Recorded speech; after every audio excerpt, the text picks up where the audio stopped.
Como eu avisei, nós não fizemos 2 temas. Nós fizemos um tema só, um pouco mais vasto, para dar continuidade ao assunto em questão das doenças psicossomáticas. Então, continuando, a nossa querida Joana de Ângelis nos fala: ao equilíbrio psicofísico se contrapõe o de natureza fisiopsíquico.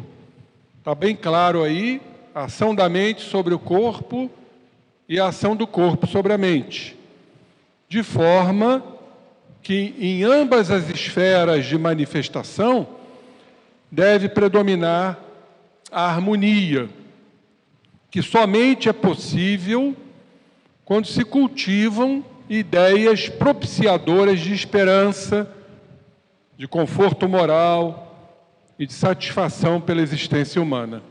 Então, é a ação do espírito, da mente, sobre o corpo, que vai responder, porque o corpo não pensa, na verdade, o corpo apenas segue as determinações e as escolhas do espírito. O corpo vai responder de uma forma adequada ao espírito, à mente, formando essa cadeia, essa via de mão dupla. Espírito, mente, corpo, corpo, mente, espírito. Está bastante claro isso, não é? Por isso que quando nós estamos com uma dor física, ao tomarmos um analgésico que nos alivia a dor, a gente sente um bem-estar. Um bem-estar físico que tem a sua representação na mente, na alma, no espírito. Está claro isso, não é? Informação da nossa querida Joana de Ângelis.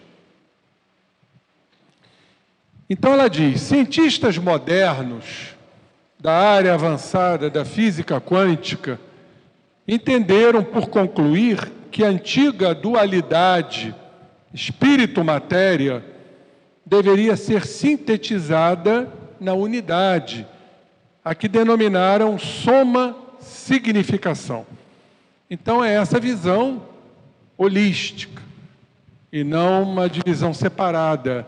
Mente é mente, corpo é corpo, a visão dual, dualística, cartesiana.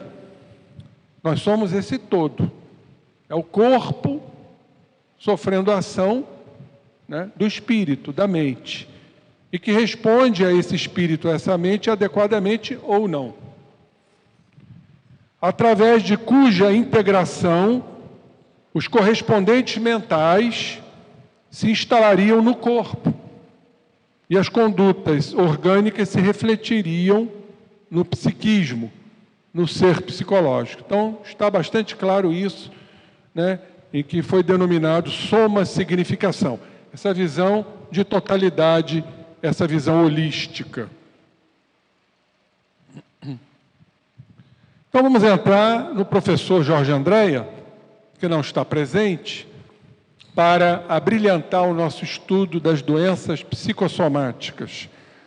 Então nós trouxemos algumas observações do seu livro, Psicologia Espírita, em que ele nos fala das doenças do corpo, reflexos da alma. Vamos ver o que o professor nos traz para iluminar cada vez mais os nossos estudos, né? Nos seus livros, no seu acervo, na sua bibliografia. Então ele nos diz: tudo que nós vimos aí através de Joana, ele também nos fala. As enfermidades, principalmente aquelas denominadas de psicossomáticas ou psicofisiológicas, são comprovadamente originárias dos fatores psíquicos. Está muito clara essa colocação do nosso querido Jorge Andréa. Ou seja, tudo, em verdade, vem da alma, do espírito, com este derramamento no campo físico, que, óbvio, vai responder também e vai se refletir na alma, formando aquele círculo que já foi aqui demonstrado. Diz ele, com as aquisições e observações da psicopatologia, podemos asseverar a intervenção dos fatores internos ou psicogênicos da mente, do espírito, em todas as atividades do organismo físico. Os casos de certas lesões anatômicas e tumores diversos também estariam ligados à energética do psiquismo de profundidade, da alma, do espírito, né? Seriam os reflexos das deficiências internas na periferia corpórea. Então está bastante claro para todos nós a regência, a governança do espírito na organização física, que, claro, se refletiria também na organização espiritual. Então, o professor nos fala que as doenças psicossomáticas poderão estar ligadas à pele, no caso de urticária, prurido, acne, aos músculos, principalmente, eu gostaria de fazer aqui, abrir um parênteses, que temos um trabalho sobre isso, a ação da energia mental na nossa musculatura, provocando dores na nuca, nas costas, o que comprova desse processo de rigidez física, o que há de importante na nossa rigidez mental e psicológica. Por exemplo, quando nós fazemos uma abordagem sobre um assunto que eu já apresentei aqui, um assunto que é bastante atual, que é uma doença chamada fibromialgia, nós vamos ver que no aspecto psicológico dos fibromiálgicos, segundo cientistas da área da reumatologia, como o professor da USP, Dr. Daniel Feldman, ele revela que em 100% dos casos de fibromialgia há um caráter rígido, perfeccionista de ser. Aquela criatura que quer sempre acertar, que não admite falhar, que sofre diante da frustração, dos erros cometidos. Enfim, é a criatura rígida. E essa rigidez vai interferir diretamente no metabolismo do cálcio. Já apresentei isso aqui, fazendo um derramamento maior de cálcio, porque sem o cálcio não há a contração muscular. Então, quanto mais cálcio, mais o músculo se contrai. E o que é importante, quando deveria haver um relaxamento, mediante a absorção dos íons de cálcio, isso não ocorre. Além de não haver absorção dos íons de cálcio, o retículo sarcoplasmático responsável pela síntese do cálcio derrama mais cálcio. O que acontece? A criatura não relaxa. Em cima de uma contração muscular, vem outra. Em cima de outra, vem outra. Provavelmente mais fracas. Mas a criatura fica o dia inteiro com a musculatura rígida. Vocês já viram quando a gente chega no final do dia, está tudo duro? Passou principalmente essa região aqui, né?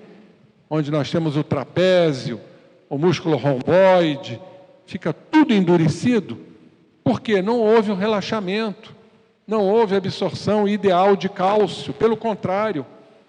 Mas por conta de quê? Da ação mental, das preocupações, da ansiedade, das angústias, do sentimento de culpa. Isso, se nós fizermos uma abordagem dos caracteres dos portadores de fibromialgia e de outras doenças, nós vamos encontrar isso. Comportamento rígido. E nós somos criaturas rígidas, né? No sentido de que tudo tem que funcionar do nosso jeito. Mas a vida não é isso, né? Aí vem a derrota, vem o naufrágio, vem a frustração, vem expectativas exacerbadas cada vez maiores. Isso aí. Então, essas contraturas segundo o nosso professor, vão produzir dor de cabeça. Aparelho respiratório, crises asmáticas, rinite alérgica. Vocês já repararam, isso eu posso comprovar perante a minha profissão, diante da minha profissão, que os processos alérgicos aumentaram sobremaneira? Eu me lembro que no meu tempo não era tão comum rinite alérgica, sinusite e bronquites asmáticas como hoje. Os cientistas vão atribuir à poluição atmosférica. Tudo bem que exista, mas é o ser, é o espírito que está vivendo momentos angustiantes, momentos de ansiedade, em virtude dessa mudança planetária, dessas cobranças sociais, cobranças espirituais. Então, há um processo de hipersensibilidade, que, na verdade, denota uma hipersensibilidade mental, psíquica. As pessoas variam, oscilam em comportamentos, como agora nós falamos, essas oscilações que a gente encontra, por exemplo, no transtorno afetivo bipolar. Ora está na euforia, ora está naquele momento de que tudo está funcionando, e a vida se mostra exatamente ao contrário, a pessoa desaba no processo depressivo. São as oscilações hoje muito frequentes, que geram estados de hipersensibilidade psíquica, mental, gerando hipersensibilidade orgânica nessas manifestações alérgicas. Aparelho circulatório, olha aí, taquicardia, extrasístoles, quer dizer, um batimento maior, ao invés de 2 batimentos, vamos encontrar uma sístole extra, chamado de extrasístole, né? Um batimento a mais, pressão alta, com oscilação, isso é muito frequente. Às vezes as pessoas, os pacientes dizem: doutor, quando eu venho aqui ao senhor, minha pressão sobe. Aí eu pergunto: será que eu sou responsável? Ou é o seu estado ansioso de ser? De repente, ansiando por uma revelação que ele não quer ouvir. É a chamada síndrome do jaleco branco. Isso é do médico ou é da pessoa? Está aí, ó. São esses processos, né? Onde há um derramamento maior de substâncias tóxicas, o cortisol, a adrenalina e outros hormônios aí. Aparelho digestivo, hoje então, isso é muito comum, as doenças psicossomáticas se manifestarem na organização digestiva. A pessoa começa a vomitar inexplicavelmente, aí vai atribuir algum alimento, às vezes ao estado emocional, as dores gástricas, as gastrites, as úlceras, as colites, prisão de ventre, chamada constipação crônica, ao aparelho urinário, variações do volume da urina, e mecanismos glandulares, endócrinos, como certas doenças da tireoide. Então vocês estão vendo aí que o corpo ele fica mesmo vulnerável, suscetível a essa energia mental, a essa energia que provém do espírito. É o espírito desequilibrado, é o espírito doente, é o espírito enfermo, é o espírito que ainda não se encontrou, é o espírito que sofre e que precisa sofrer para o grande despertamento. Como diz Paulo, né? Desperta, ó tu que dormes, levanta-te entre os mortos, que o Cristo te alumiará. Da mesma forma, Jonas, né, no livro de Jonas, que estava lá dormindo no sótão do navio até o seu despertar, quando ele resolveu seguir a sua voz interior e foi ao encontro da cidade de Nínive. Muito interessante esse complexo de Jonas que está em todos nós.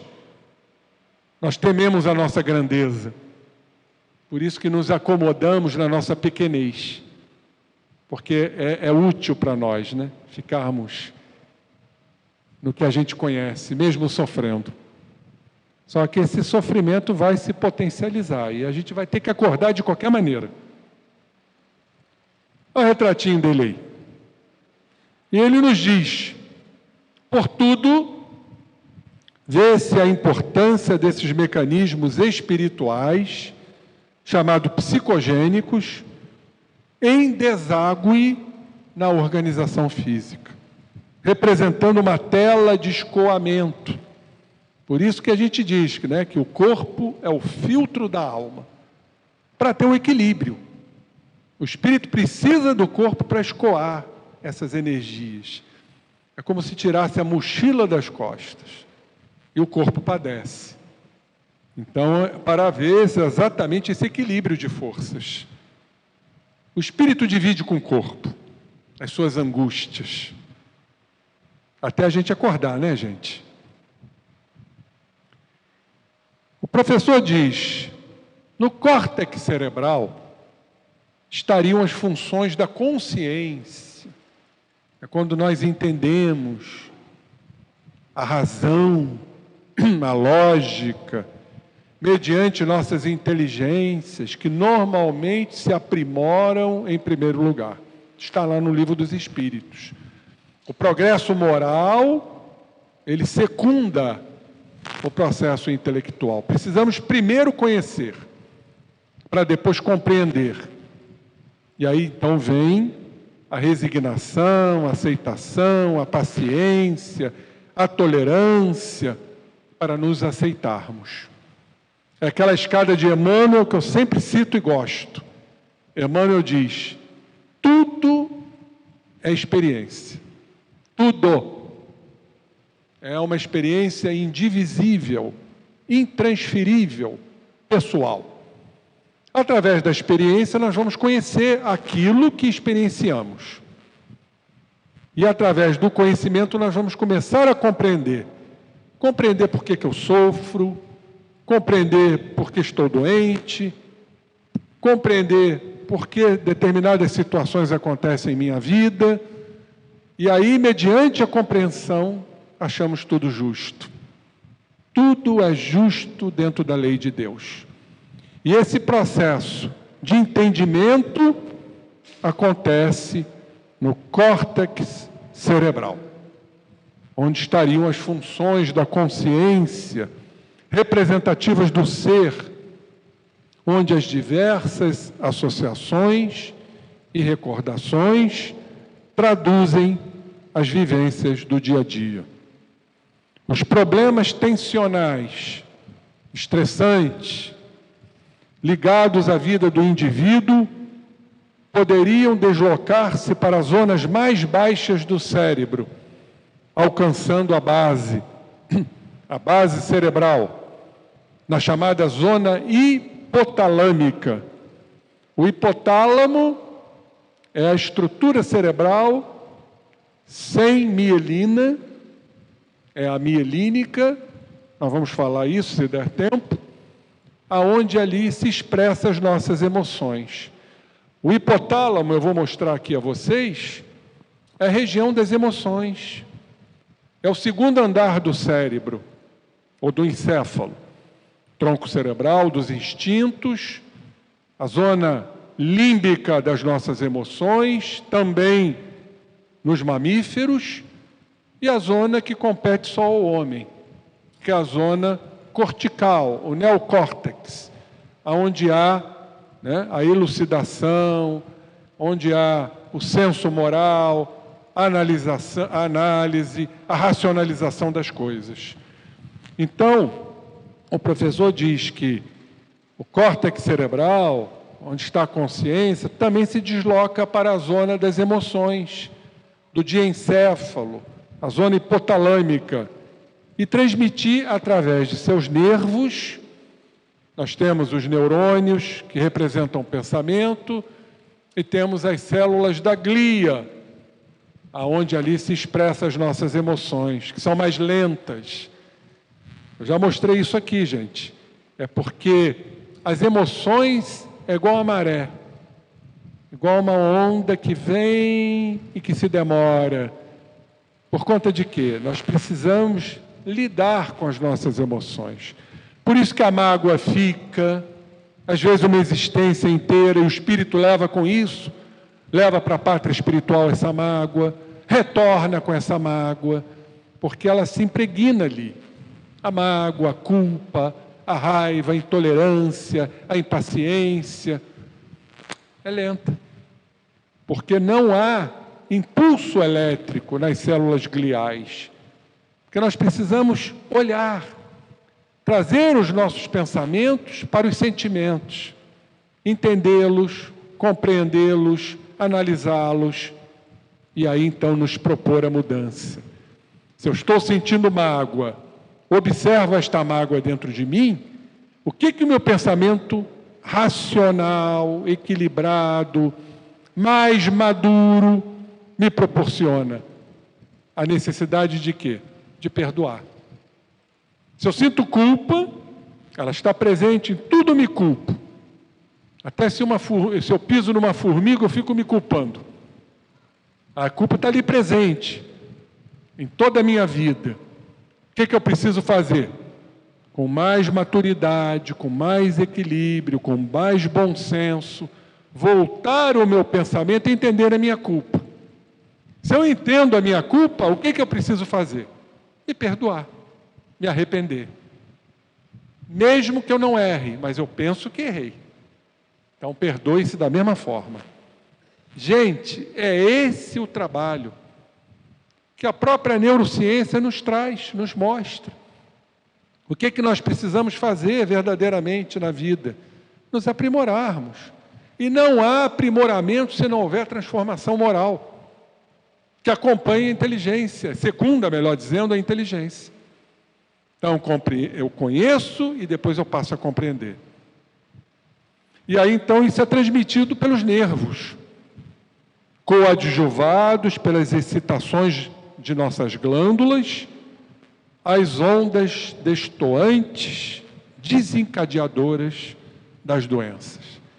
Então, quando nós lemos e apresentamos isso, seja pela Joana, seja por Jung, seja por Jorge Andréa, seja por Emmanuel, seja por quem for, a doutrina espírita, em suas bases, em seus alicerces, olha a compreensão que isso nos dá. Mas também, junto com a compreensão, a responsabilidade. Porque temos que ser Jonas, sair do ventre da baleia e nos encararmos. Porque aqui nós temos uma missão.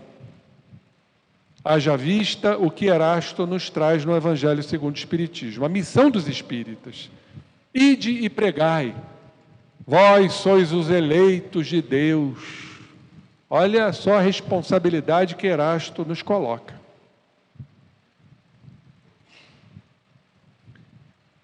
Só para vocês entenderem aqui, ó. Aqui está o hipotálamo. E aqui está a zona de compreensão, de racionalização, de análise, que nós chamamos de região cortical. Agora, interessante, que é importante nós ressaltarmos, é o diencéfalo, né? Chamada zona das emoções, zona límbica, aonde predomina a matéria cinzenta do cérebro, porque não tem impulso, não tem neurônio que tem um impulso elétrico, tem células da glia, quer dizer, predomínio das células da glia. Mas é interessante nós observarmos que junto ao hipotálamo nós temos isso aqui, ó, hipocampo e amígdala, que são responsáveis pelas memórias. Por que as memórias estariam aí tão próximas à zona das emoções? Qual seria a razão? Deus é tão sábio que coloca uma estrutura de memória praticamente ligada à zona das emoções. E aí só a reencarnação explica isso. Porque o que nós trazemos de outra existência que precisamos resolver nessa? São os traumas. Nós sofremos pelos traumas. E o que embasa o processo traumático? As emoções de raiva, de ódio. Quando nós matamos ou fomos mortos, o que a gente traz para essa existência? O sentimento. Qual é o sentimento? De raiva. Raiva porque me mataram, raiva que me levou a matar. Então, o que nós temos que resolver na nossa personalidade atual? É o trauma do passado? Não, o trauma a gente esquece. O fato traumático a gente esquece, a não ser num serviço de psicoterapia regressiva, que aí precisamos trabalhar isso. Mas o que a gente traz para a existência atual? A lembrança de que matamos ou fomos mortos? Não. O que a gente traz é a emoção, o ódio. Eu passo a ter ódio do meu pai, porque certamente ou eu fui morto ou eu matei por raiva, dentro de casa. Olha que coisa interessante, sem sabermos. Então, o que temos que trabalhar? São as nossas emoções, nossos momentos de ira, de cólera, de destempero, de desequilíbrio, que certamente todos nós temos. Aí nós entendemos porque a zona da memória está muito próxima, praticamente colada, numa região chamada diencéfalo, ou zona das emoções, ao hipocampo. Aliás, o hipocampo e a amígdala estão na zona límbica, junto com o hipotálamo. Por isso, está aí o hipotálamo diencéfalo, constituído por substância cinzenta. Tem algumas células com substância branca. Dentro da pesquisa neurocientífica, nós vamos encontrar astrócitos fibrosos e protoplasmáticos. O protoplasmático tem substância cinzenta, então não tem impulso. É aonde as emoções vêm igual uma maré, lentamente, nos domina, estão presentes, não é verdade? E nos astrócitos fibrosos, ou seja, que tem substância branca, são mais rápidos. O que isso suscitaria se é uma região de emoções? O que nos faz pensar? Isso aí é elucubração de espírita, né? Espírita está tudo sempre racionalizando. São aquelas emoções rápidas, aquela raiva que bate e não fica, que vai embora rapidinho. Aquele momento que me deu raiva, mas a emoção passa. Então funciona como um impulso, como se tivesse um impulso elétrico. A estrutura a que isso acontece, que se coloca a esse serviço, chama-se o astrócito fibroso, onde tem matéria branca do cérebro. Olha aqui, isso é importante também, ó, comprovando, ó, envolvido na emoção, o hipotálamo. Foi o que o professor Jorge André falou agora há pouco ali, né? Mostrou, melhor dizendo, agora há pouco. Continuando o seu trabalho, no seu livro Psicologia Espírita, ele diz: as zonas deficientes do espírito lançam irradiações para que o filtro perispiritual alcance o corpo físico. E lá no corpo se manifeste a distonia, o desequilíbrio. Então está claro que tudo emerge do espírito, desaguando na organização física. Esta, quase sempre assinalada sob forma de doenças, ou campos frágeis aos agentes invasores, chamados micróbios. Nós vimos agora há pouco as mitocôndrias, aquela usina energética, alterando o sistema imunológico no trabalho do coreano, trabalho recente que eu apresentei agora há pouco. O professor já sabia disso. Do meio que, a pouco e pouco, vão desencadeando pelo desequilíbrio da vitalidade celular a dor-equilíbrio, a ser absorvida pelo espírito, com finalidade de atender às suas necessidades construtivas. Então, o professor aqui coloca a importância da dor, ainda necessária para os nossos estágios espirituais. É a dor, como diz Calderaro, que muda o rumo dos nossos pensamentos. É a dor que nos faz despertar. Quando estamos no leito de dor, quando estamos sofrendo. Por que acontece tudo isso comigo? Deus é injusto? Não, Deus é justo. Qual a razão? O que eu preciso alterar? O que eu preciso modificar no meu comportamento? Exatamente a dor-equilíbrio a ser absorvida pelo espírito com uma única finalidade, da construção. É através dela que nós vamos, mais uma vez, conhecer, compreender e se resignar. É justa. Saindo de Jorge Andréa, falamos de Joana de Ângelis, e agora vamos falar um pouco de Jung. Falamos do professor e agora de Jung. E aí eu fui extrair um trabalho feito por Fanny Patrícia Fabiano Peixoto, cuja orientadora foi Eugênia Cordeiro Curvelo, que se chama A Simbologia da Doença Psicofísica como um caminho possível para a individuação, para o aprimoramento. Então nós vamos retroceder um slide e ler no finalzinho o que o professor Jorge Andréa colocou. A dor-equilíbrio a ser absorvida e entendida pelo espírito para a construção. E o que significa construção na visão junguiana? A individuação. Construção do espírito. Chama-se individuação.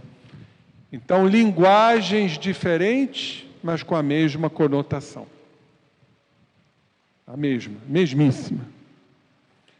Então, nesse trabalho, nós temos um resumo que diz o seguinte: segundo Jung, os sintomas do corpo somáticos têm origem nos complexos.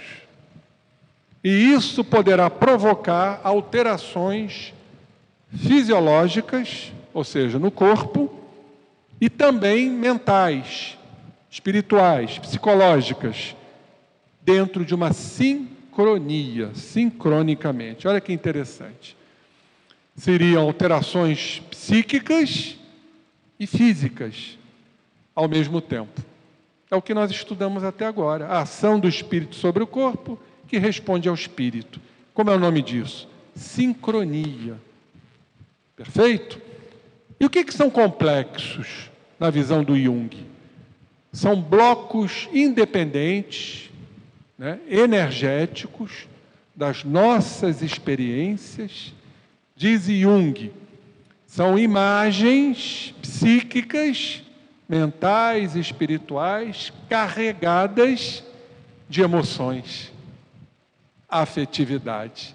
Foi tudo que nós falamos agora, Ou seja, as nossas experiências desta e de outras existências pouco dignas, e que ficam no nosso perispírito, mediante a ação do espírito, e que se manifestam na nossa consciência.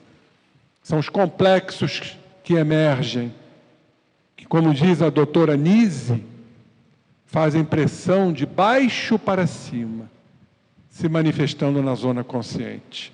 Quando nós temos equilíbrio sobre esses complexos independentes, ou seja, a nossa razão consegue comandar, não se deixar dominar por esses complexos, nós estamos diante de uma neurose.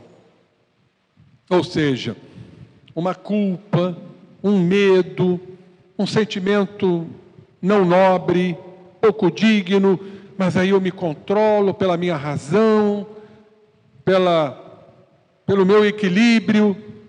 Isso é uma neurose.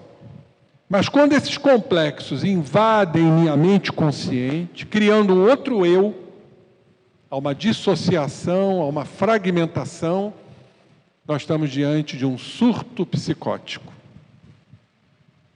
É um outro eu que funciona. Há uma dissociação. Esses complexos praticamente dominam a área mental da criatura. É quando a pessoa se desequilibra totalmente, é um quadro psicótico. E que muitas vezes necessita de uma internação. Então é importante nós entendermos essas questões, porque sempre há uma representação na área física e psicológica, como diz Jung, dentro dessa sincronia. Então diz o trabalho, assim, a doença como símbolo poderá estabelecer relações nesse eixo, ego, self. O que isso significa? A nossa consciência, o nosso ego, ligado a esta existência, ligado ao nosso corpo, que passa a entender a nossa totalidade, é o self. Esse é o nosso objetivo, é nos olharmos. Quem verdadeiramente eu sou?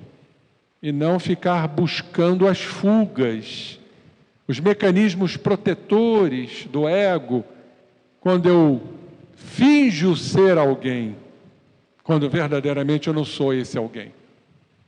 Então, nós fazemos muito isso, gente.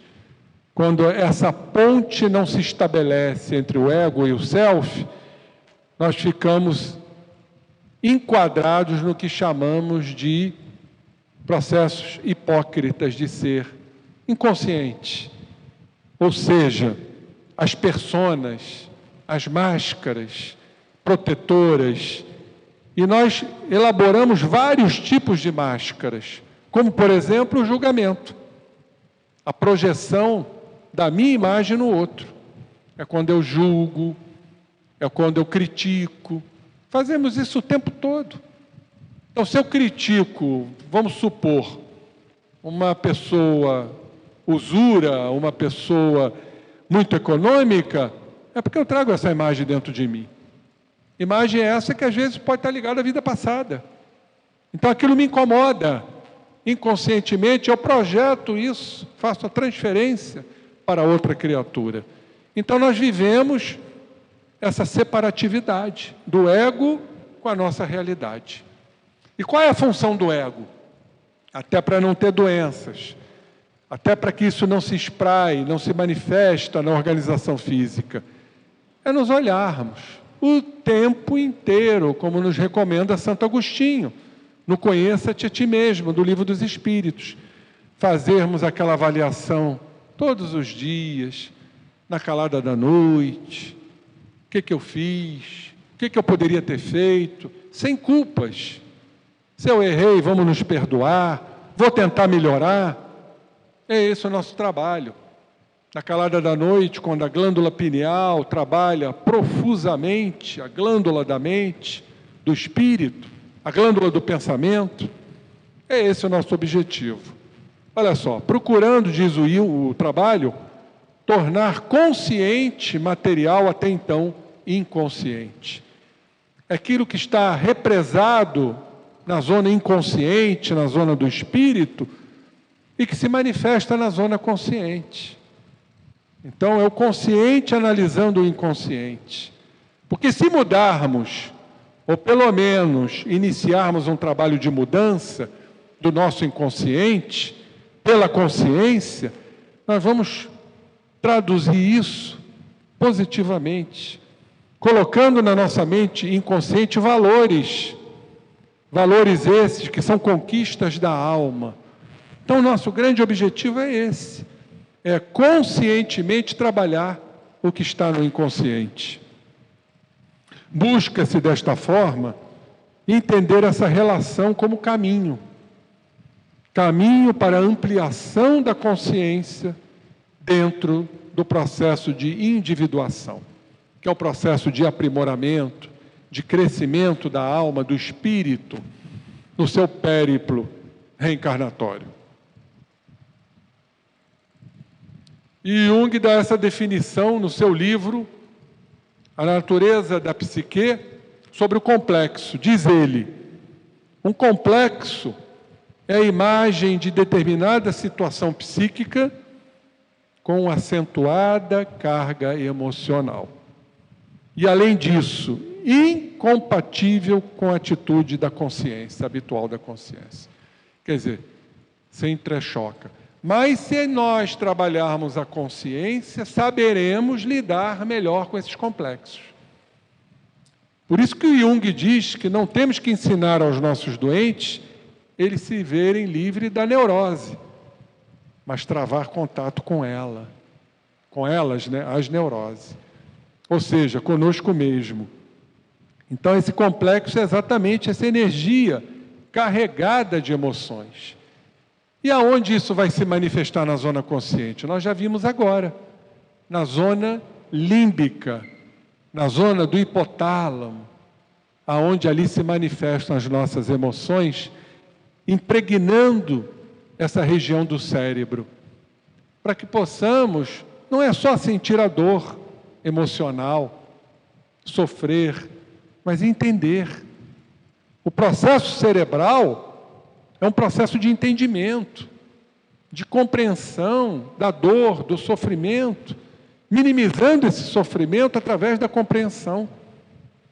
Exatamente esse é o nosso objetivo. Então, é a ação cortical do cérebro na zona límbica, hipotalâmica dos nossos sentimentos. O Jung também tem outra definição sobre complexo. Vamos ver. Ele diz: os complexos interferem com as intenções da vontade. Sim, às vezes nós temos vontade, mas os complexos interferem, porque são emoções muito fortes, carregadas de afetividade, que vão alterar, muitas vezes, a nossa vontade. Perturbam o desempenho da consciência, da razão, tal, né, a fortaleza desses processos emocionais, desses complexos. Produzem perturbações da memória e das associações de ideias promovidas pela razão. Então há um processo de um distúrbio muito grande, não chega a ser uma destruição das funções psíquicas, mas um abalo muito grande. Aparecem e desaparecem, mas desaparecem não totalmente, porque não foram resolvidas. Ainda estão no nosso psiquismo, elas vão retornar. Só desaparecem totalmente quando nós transmutá-las. Está claro isso? No nosso processo de reforma íntima. Agora, podem temporariamente obcecar a consciência, ou influenciar a fala e a ação de modo inconsciente. Nós temos perturbações do nosso falar, das nossas manifestações, do nosso agir. Então ficamos bloqueados por essa carga muito forte. Vocês sabem o que entra aqui com muita frequência para entender isso? A depressão. Qual é a base do processo depressivo? É a culpa. A culpa, muitas vezes, é carregada de emoções, de erros que nós cometemos no passado. O que acontece quando entra na zona consciente? Perturba a fala, por isso que o depressivo, que está num estado de apatia, de impotência, ele fala pouco, ele fica fechado, arqueado sobre si mesmo, fixado na ideia de culpa, e age e atua no seu modo de agir. Por isso que o depressivo ele tem dificuldade de se locomover, de sair de casa, quer ficar no leito. Estou falando principalmente dos quadros depressivos mais fortes, a depressão profunda. Em uma palavra, os complexos comportam-se como seres independentes. E aí também nós vamos abrir um parêntese, que Jung não cita, mas nós espíritas entendemos muito bem: o processo obsessivo, acoplado a toda esta situação. Então, onde os espíritos atuam para ajudar o complexo a chegar na mente consciente? Não.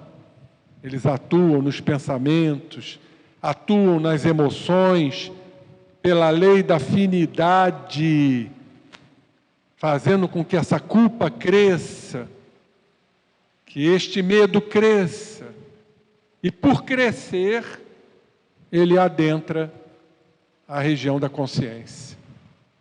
Aí pode se manifestar sob a forma de um transtorno do pânico, pode se manifestar como um processo fóbico, e pode se manifestar como uma depressão, quando a questão aí for a culpa.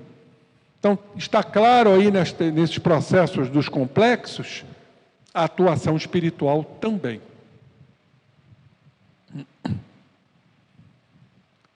Por isso que neste livro, o arquétipo inconsciente coletivo, o Jung nos fala da individuação, do aprimoramento. O que ele diz? A finalidade do processo de individuação é a síntese do self. Não há outro caminho. O que é a síntese do self? É o autoconhecimento. É nos olharmos mais, nos entendermos mais, nos analisarmos mais, nos resignarmos mais com aquilo que no momento eu sou, nos aceitarmos, nos arrependermos. É aquela avaliação racional da nossa estrutura de realidade. E não ficarmos a criar, desculpismos, camuflagens espirituais, mentais. Não, não sou bem assim, eu não quis dizer isso. Vamos aceitar a nossa realidade. Vamos ser humildes, que é aí que começa a humildade. Porque a gente fala muito de humildade e não sabe interpretar bem o que é ser humilde. Na verdade, o que é ser humilde é se entender, é se aceitar, é se compreender. Nós chamamos isso de auto-amor. Humildade significa o processo de auto-amor. Por isso que Jesus falou. A trilogia, onde estão contidas todas as leis e os profetas. Amar a Deus sobre todas as coisas, ao próximo como a ti mesmo. O amor começa em nós. E o que é o auto-amor? É o autoconhecimento. Eu sei que eu sinto raiva, eu sei que eu sou assim, mas também eu sei que eu serei de outra forma. Aí vem a paciência, vem a brandura, lutando, mas sabendo aguardar os resultados. Isto é a síntese do self. Isto é a individuação. Objetivos desse trabalho. Para Jung, um funcionamento inadequado da psique pode causar muitos prejuízos ao corpo. Então vamos cair de novo naquele processo de totalidade, naquele processo de integração. Espírito, perispírito, corpo. Ou espírito, mente e corpo. Já que a mente é um departamento da consciência, do espírito. com extravasamento e desaguamento, escoamento no corpo. Tudo é regido pelo corpo, pelo espírito. E o corpo responde à alma de acordo com aquilo que o espírito derramou. Aí vamos cair mais uma vez naquele circuito. Então, da mesma forma que um sofrimento corporal, Joana falou sobre isso, o professor Jorge Andréa falou também, consegue afetar a alma, pois ambos estão interrelacionados, a tal ponto que são animados por uma mesma vida. Olha a beleza da interpretação, né? Na visão junguiana. Tudo é animado por uma mesma vida. Qual é essa vida? É a vida imortal, que temporariamente está num corpo, sob a forma de alma, que é o espírito encarnado, agindo sobre esse corpo, que reage sobre a alma. É esse intercâmbio que não podemos mais nos afastar. Nós somos esse processo integrativo. Justificativa dentro desse trabalho. O estudo da história, da filosofia e medicina mostra que desde a antiguidade há uma relação estreita entre mente e corpo. Segundo referenciais teóricos junguianos, psique e corpo compõem o ser humano em sua totalidade. E a racionalização do mundo, separando a alma do corpo, a visão cartesiana, dualista, o subjetivo, o abstrato, do objetivo, impede-nos de tratar o ser humano como a unidade complexa que é.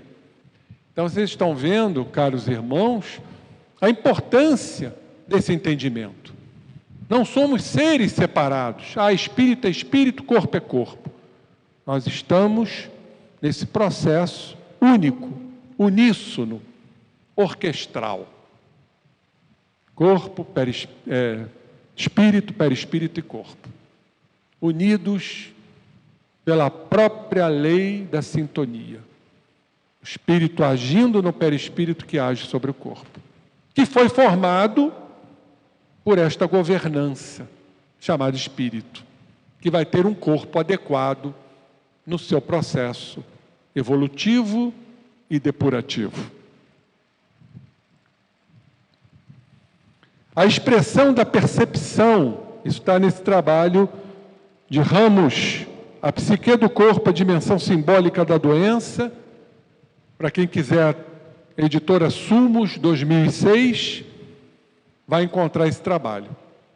A expressão da percepção do fenômeno psique-corpo e da percepção das alterações fisiológicas do corpo e das imagens referentes sincronicamente, falamos dessa sincronia, né? Espírito, mente, consciência, mente ou espírito e corpo, dentro dessa sincronia, se manifesta como uma expressão simbólica corpórea, por meio, segundo Jung, de um complexo. É sempre a manifestação de um complexo para entendermos a chamada sintomatologia psicossomática ou doença psicossomática. E já vimos que o complexo são imagens psíquicas do nosso espírito, de nossas experiências da vida atual e de vida passada, com forte carga emocional. Mais uma vez, né, lembrando que o que trazemos de existência anterior para a vida atual são os traumas, são as emoções que compõem a nossa característica de ser. Né? Mágoas, raivas, intolerância, enfim, culpas. É a nossa estruturação psíquica que vem através das emoções. Por isso elas se manifestam no cérebro, na região específica, na região límbica, onde está o hipotálamo e também o tálamo. Então, por meio de um complexo, o que ajuda a uma compreensão mais ampla da doença. Quando passamos a entender, né? Não precisa entender, isso é um complexo. Mas o que está se manifestando e gerando um sintoma ou uma doença? Qual é o desequilíbrio? E aí nós temos que fazer essa autoanálise. O sintoma psicossomático pode ser visto como um processo em que uma questão subjetiva segue um caminho diferente. Muito interessante isso. Ao invés de ter acesso à mente, esse trabalho nos fala sobre isso, como processo mental, com representações na mente, esta situação se traduz como expressão do corpo. Como é que vamos entender isso, meus irmãos?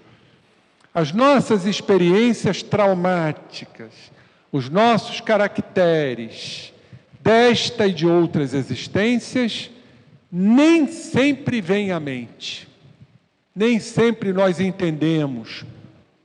Nem sempre podemos racionalizar. Ela toma um outro caminho, por conta ainda de nossas dívidas morais. Que caminho é este? Vai para o corpo. Não chega à mente consciente. Isso tudo tem um caminho. Espírito, com seus comprometimentos, perispírito, aí não chega no cérebro, vai, ou melhor, chega no encéfalo, mas não chega na razão, na região cortical. Para onde vai? Vai para o tronco cerebral, a zona dos instintos, e ali se manifestam no que chamamos de sistema simpático e parasimpático, sistema nervoso autônomo. Dependendo do órgão, nós vamos ter sintomas por conta disso. Por exemplo, uma dor estranha no estômago. Veio lá do espírito, perispírito, tá? Não passou pela zona da consciência interpretativa, de uma emoção, por exemplo, de um medo, de uma culpa, que passamos a entender, mas foi direto para o corpo, sob a forma de um sintoma. Dor de estômago, enjoo, dor de cabeça, enxaqueca, dor nas costas, dor nas pernas, dependendo da nossa fragilidade. Aí vem a pergunta, ora, se não vem à mente consciente, como interpretar? É uma dor, já fiz tudo quanto é exame, já fui ao médico, já afastei quaisquer possibilidades. Agora vocês estão vendo que isso pode acontecer. Significa um espírito comprometido do passado e da vida atual. Significa que nós somos débeis, frágeis, que há uma manifestação orgânica que nós não detemos, que nós não conseguimos conter. Não importa o que seja, o que precisamos fazer?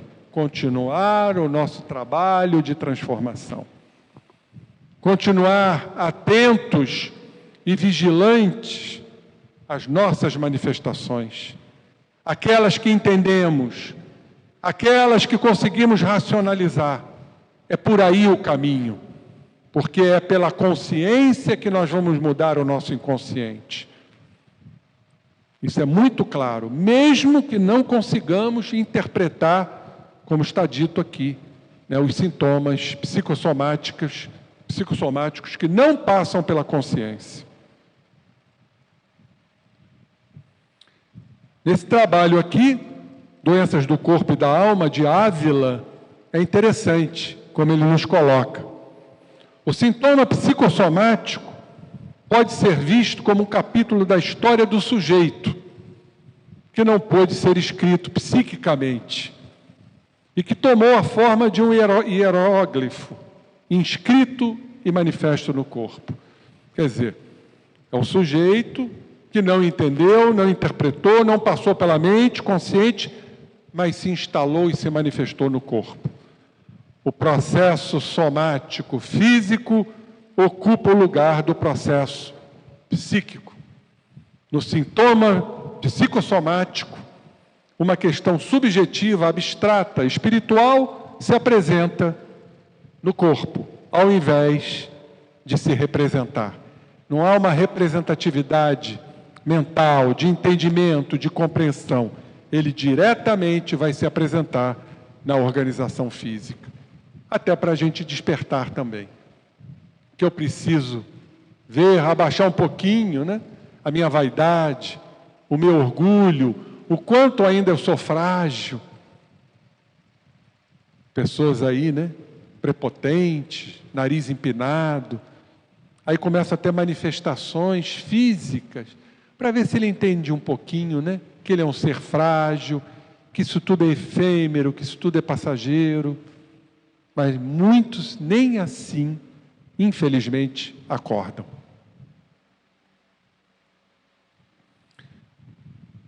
Jung prova, desenvolvimento desse trabalho, que os sintomas psíquicos ou físicos presentes tanto na neurose, como eu expliquei, quanto na psicose, são os complexos independentes, têm origem nos complexos, fazendo com que as pessoas adoeçam. Sendo que todo complexo estabelece um padrão distinto de imagens e sensações, tendo raiz no arquétipo. Nós vamos na próxima apresentação, eu vou trazer um tema aqui, sobre os arquétipos e os núcleos em potenciação, que é do professor Jorge Andréia. Para entendermos, porque o arquétipo na visão junguiana, ainda com uma visão materialista, são os nossos modelos vazios, fixos, para que a gente coloque as nossas experiências. Mas se a gente entender a reencarnação, os arquétipos não são fixos. Poderiam ser interpretados na visão do Dr. Jorge Andréia, como núcleos em potenciação, energéticos, porque são as nossas experiências do passado, não são vazias.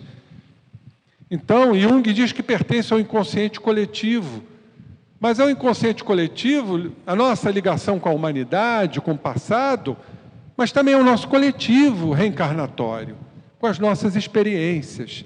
Então, os arquétipos não são fixos. Não é como se fosse uma fotografia parada, não. Ela se movimenta, o arquétipo se movimenta, porque são as nossas experiências. E dos arquétipos, que são as nossas experiências, tem os complexos, as nossas emoções, que não só estão ligadas ao presente, mas também estão ligadas ao nosso passado, dos nossos traumas, daquilo que sofremos, como agora há pouco eu exemplifiquei a vocês.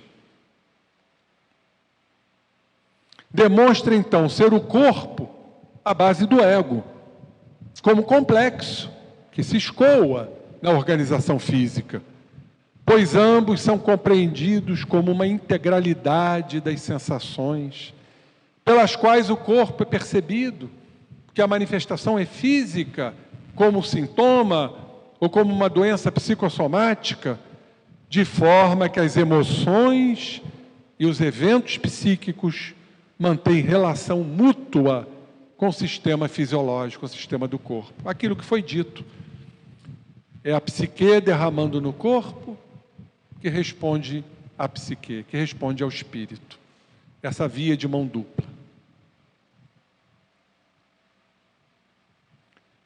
E no trabalho de Ramos, a psique do corpo, a dimensão simbólica da doença, também lá da editora Sumos, diz que o ego originário do self, porque na verdade o ego é originário do self. Se o self é a nossa totalidade, onde trazemos as experiências atuais, onde está o ego ligado à existência momentânea, se tem as nossas experiências transatas de vida passada, se tem a presença de Deus em nós, isso tudo é o self. A fonte do self é o Deus presente em nós, para onde nós retornaremos. É a escada de Jacó, é a parábola do filho pródigo. Todos nós caminhamos nessa escada evolutiva, que é o self, a nossa totalidade. E o ego pertence ao self. Tem tanto uma base somática quanto psíquica. mostrando a união da parte física, somática, com a mente, com a consciência, com o espírito. Dessa forma, quando um determinado complexo se constela, vem a mente consciente, haverá uma transformação total na sua estrutura física, sentida por meio dessas sensações chamadas sinestésicas, né?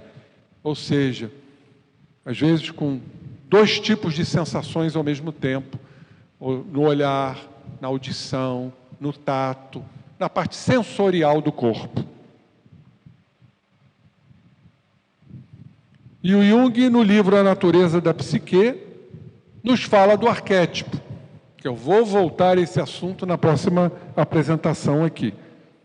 E nós vamos fazer uma homenagem ao professor sobre o estudo dele sobre os núcleos em potenciação energética.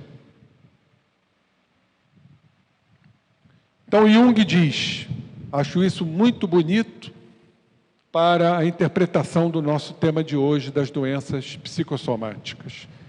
Diz o Jung, como a psique e a matéria estão encerradas em um só e mesmo mundo, e além disso, acham-se permanentemente em contato entre si, e em última análise, assentam-se em fatores, olha como ele coloca, transcendentes e irrepresentáveis. Está falando do espírito, fatores transcendentais. O Jung só não teve a coragem de assinar, só não teve a coragem de dizer, eu sou espírita, a minha família é uma família de médiuns. Mas ele deixava aqui nas entrelinhas essa visão espiritual, essa visão transcendental.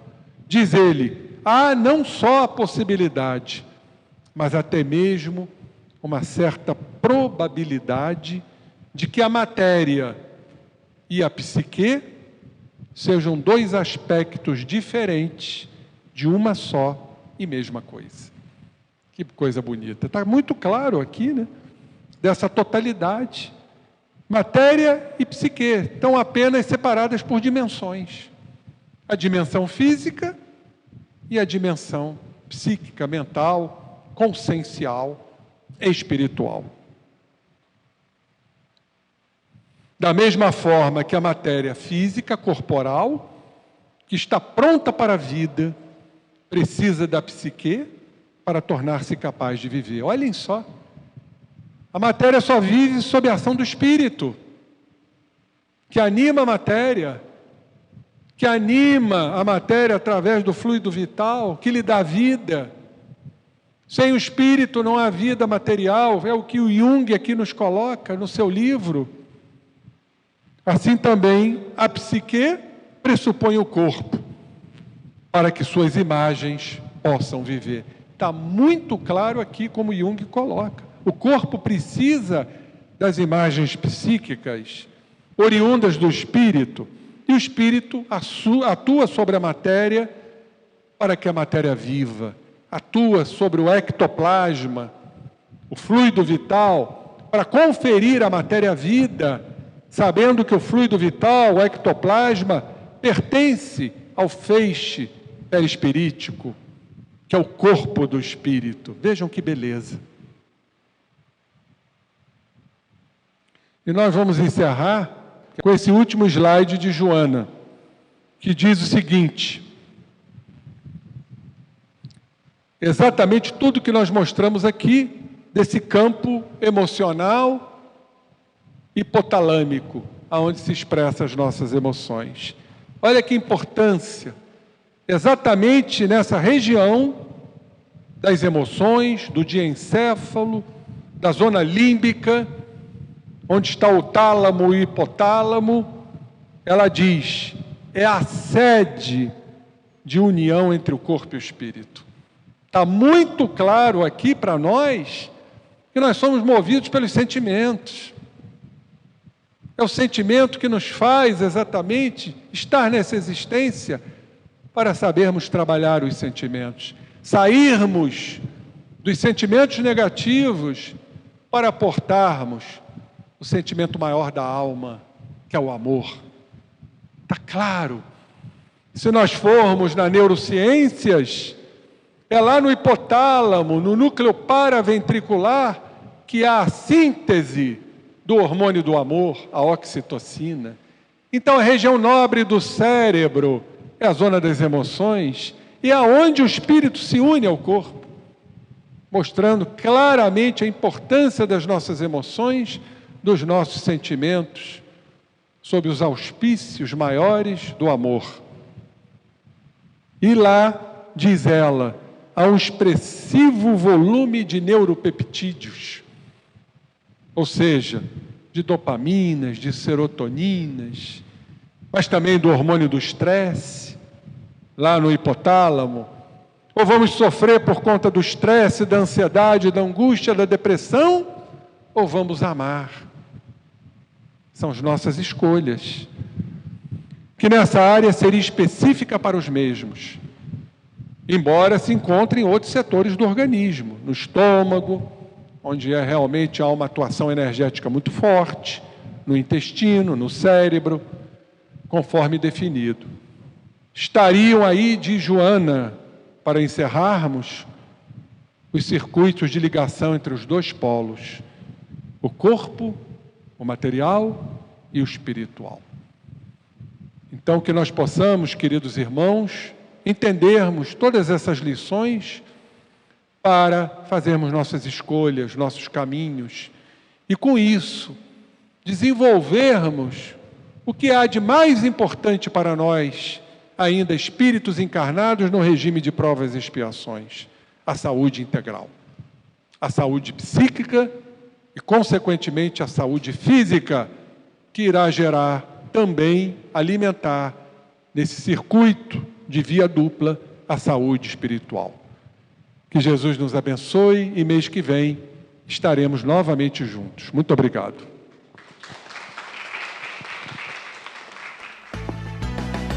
A medida da vida é o amor, a certeza da fé é a emoção. O caminho se faz caminhando, a eterna certeza vibrando no coração.